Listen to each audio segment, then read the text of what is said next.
In this video we will have a deeper look at the source and the drain. First we will have a look at the statistics that the source and the drain provide. Therefore we open the dialog of the source and change the amount of produced parts to 1000. As soon as you change the amount of produced parts, you will see that the checkbox next to the field is changed. This denotes that the inheritance of this attribute of the instance is cut.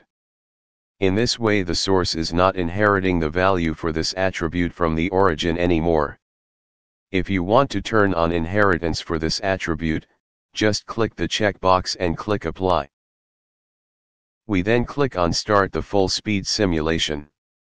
In this way the simulation is started in full speed. Double-click the drain now, to open its dialog.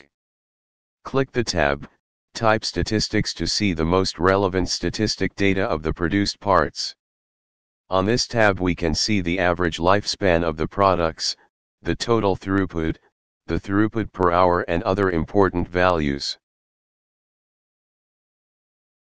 The source also provides statistics. We can open them by double-clicking the source and switching to the Statistics tab. Here we can see for example the entries, which stands for the created parts, and exits, which stands for the parts that left the source. Now we will switch to the Attributes tab and change the creation type of parts. If we click on the drop-down at MU selection, you can choose from 6 different modes. By the way, MU is an abbreviate for movable unit. At the box under MU selection we can see that the part to be delivered is set to MU part. The path of the part is an absolute path and the star at the front is an object reference. If we open the folder MU at the class library, you will see that the location of the MU is there, as stated in the path.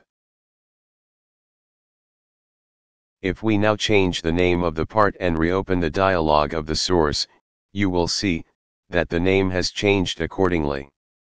This is due to the object reference indicated by the star in front of the path.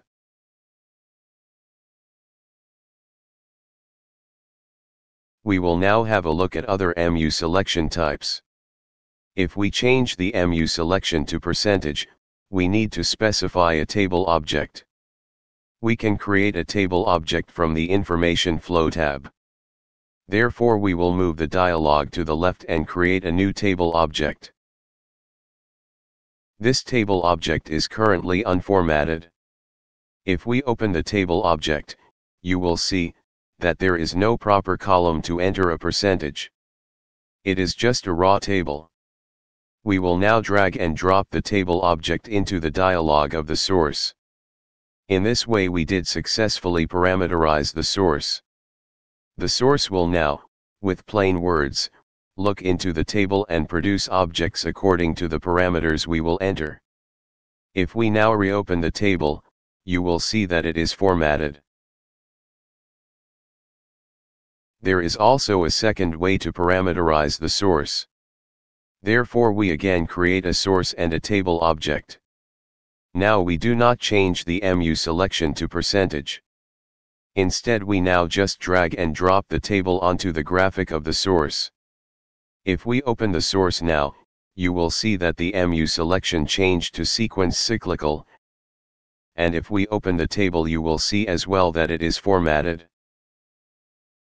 However, it is still not in the format we need to enter percentages. The reason for this is that plant simulation changed the MU selection to the first one that needs a table object and that is sequence cyclical. We change this now to percentage and click OK. Now a pop-up will show up that states that the table object will be formatted. We click Yes and as you can see, now the row to enter percentages is added.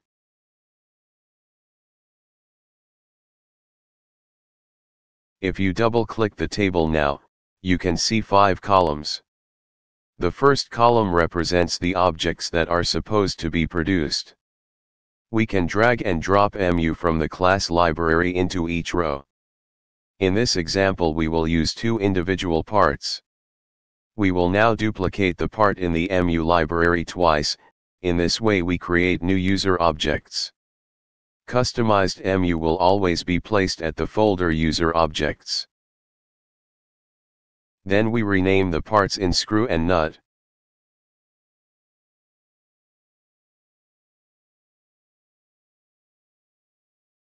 To differentiate the parts visually, we will use two different colors. To edit the color of the parts, we right-click on it and then click on Edit 3D Properties. Here we click on the tab Appearance. Now we check the box Material Active. This cuts the inheritance and we can edit the colors of the part. At Diffuse Color we select red. We do the same for the nuts.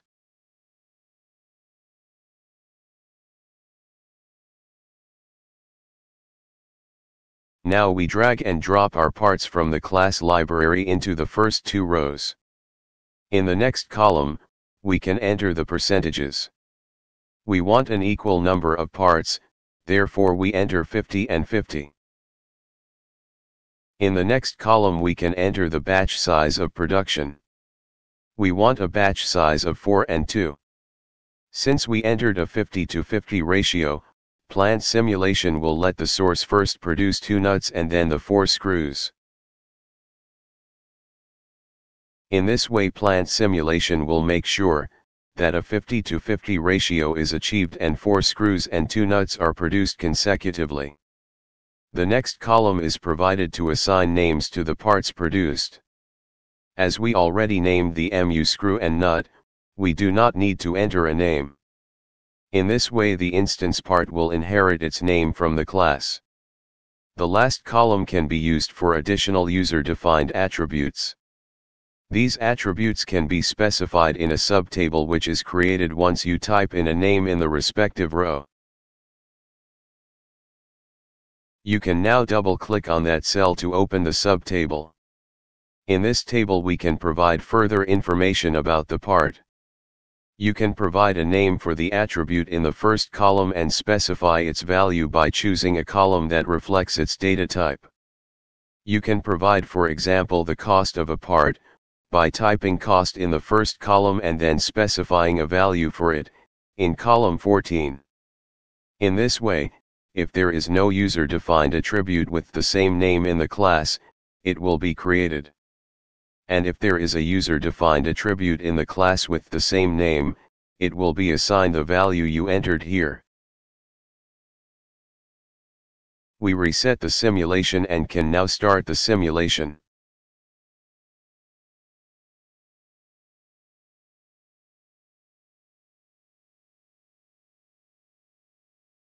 As you can see, the parts are produced according to the parameters we entered in the data table.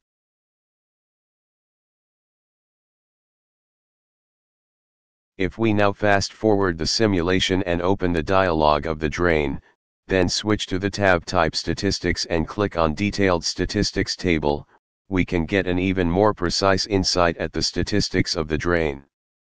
In the first column we see the time. This tells us when the last MU arrived. In the second column we see the total throughput. It is 500 to 500 as we entered a total production number of 1000. The distribution of the parts is 50 to 50. The next 4 columns are for the lifetime. They tell us the mean, the standard deviation and the minimum and maximum lifetime. If you want to get even more information, you can have a look at the remaining columns. For any further information about the columns, you can also look in the help. This concludes our video about the source and the drain.